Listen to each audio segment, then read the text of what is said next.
Hoje, em nossa aula de matemática do 8º ano, nós aprenderemos sobre expressões e equações. Estas explicações estão no livro de matemática do 8º ano do Colégio Adventista, nas páginas 42 a 44. Eu convido vocês a acompanharem essa explicação comigo. Capítulo 3. Álgebra, um estudo de arqueologia da matemática. Seu inteiro, seu sétimo fazem 19. Essa frase está escrita no papiro de Hind, apresentado acima, que data de 1700 a.C. O A inicial não é uma exclamação, mas uma designação de quantidade. Fazemos o mesmo hoje quando dizemos, seja X uma quantidade. Na linguagem matemática atual, a frase do papiro poderia ser escrita como x mais x sobre 7 igual a 19. O papiro de Hind mostra que há mais de 3.600 anos, os egípcios já se aventuravam além da aritmética nos domínios da álgebra. Desde os tempos dos faraós até hoje, o objetivo da álgebra continua o mesmo: permitir a solução de problemas matemáticos envolvendo a determinação de quantidades. Equações e fórmulas. Digam com atenção, dirigir com atenção e respeitar a legislação evita acidentes.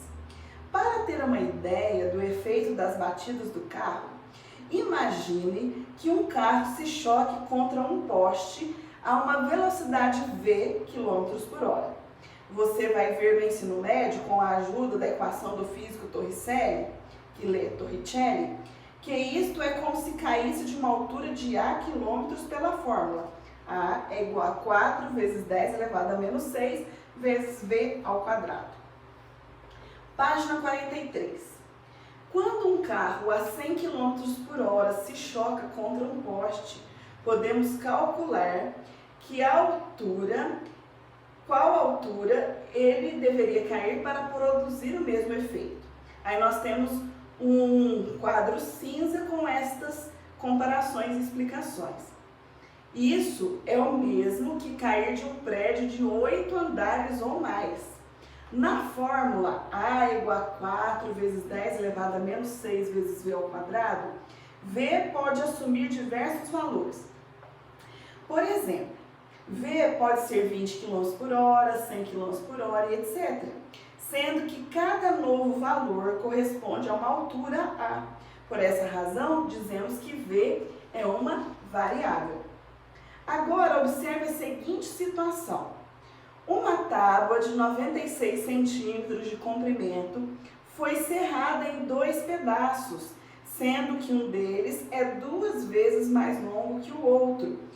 Quanto mede cada pedaço? Então, eu vou fazer aqui para vocês. Tinha-se uma tábua. Nessa tábua, o comprimento dela era de 96 centímetros.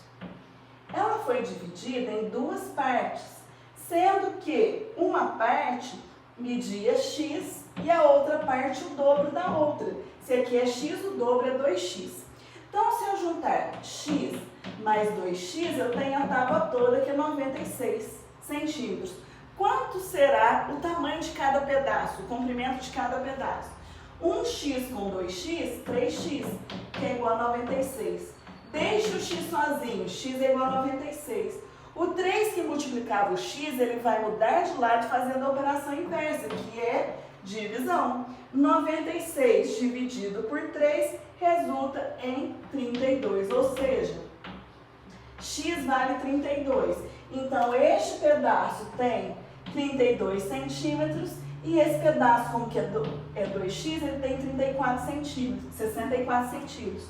Se eu somar 32 com 64, dá o total do tamanho original da tábua, que são 96 centímetros.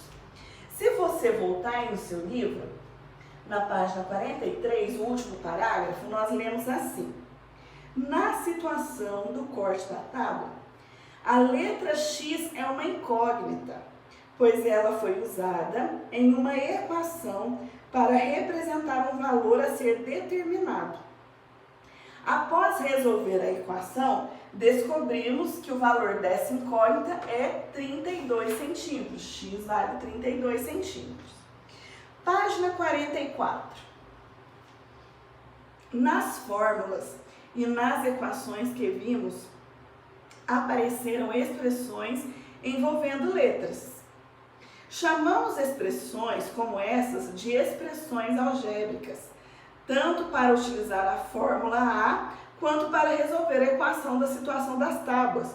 Nós tivemos que manipular as variáveis. Quando efetuamos operações com números, devemos observar certas regras. A álgebra estuda essas regras e suas aplicações quando letras representam números nas operações. As regras facilitam muitos cálculos e evite que você erre. Então, eu vou apresentar para vocês quais são essas regras.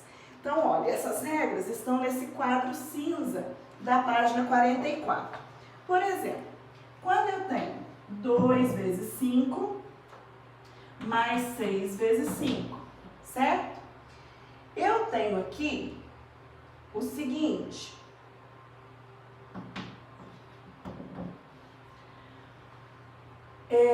Quando eu tenho uma multiplicação no meio de uma expressão ou de uma equação, ela tem prioridade de resolução se não tem nenhum parênteses. 2 vezes 5, 10, repete o mais, 6 vezes 5, 30. 8 vezes 5, 40. 10 mais 30 é 40? Sim, 40 é igual a 40, é verdadeiro, certo? Então, 2 vezes 5 mais 6 vezes 5 é o mesmo que 2 com 6 dá 8, 8 vezes 5, tá? A segunda situação fala assim, ó, 3 vezes 4 mais 7 é igual. Quando eu tenho um número antes de um parêntese, eu posso aplicar a propriedade distributiva. Eu poderia fazer o seguinte, ó, 3 vezes 4, 12, mais 3 vezes 7, que são 21.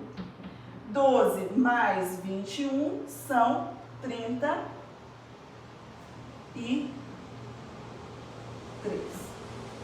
certo? Se fosse com variáveis, seria 3 que multiplica 4 mais x. O que eu faria? Olha, ficaria 3 vezes 4, 12, mais 3 vezes x, que são 3x.